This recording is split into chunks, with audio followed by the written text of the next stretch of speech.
জাকারিয়া আলাইহিস সালামের সন্তান ছিল না। বৃদ্ধা বয়সে আল্লাহ রাব্বুল আলামিন জাকারিয়া আলাইহিস সালামকে সন্তান দিয়েছেন। ইব্রাহিম আলাইহিস সালামের কথা আমরা জানি, কুরবানির আসলে আমরা এই বয়ানটা অনেকেই শুনে থাকি।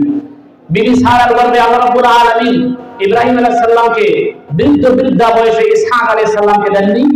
আল্লাহ রাব্বুল আলামিন তিনি দেখিয়ে দিয়েছেন, আমি ইচ্ছা করলে বৃদ্ধা বয়সেও সন্তান দিতে পারি, এই শক্তি আমার আছে। এজন্য সন্তান চাইতে হলে আল্লাহর কাছে চাইতে হবে। দুনিয়ার কোনো মাজার, দুনিয়ার কোনো মানুষের কাছে কোনো আহাজারি, কোনো ফরিয়াদ করা যাবে না।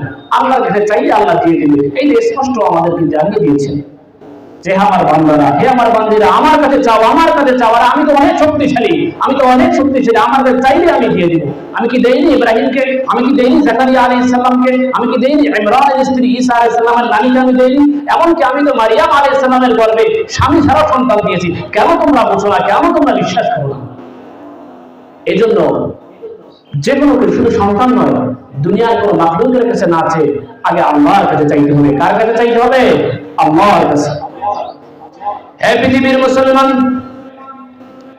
জান্নাতি নারী হতে হলে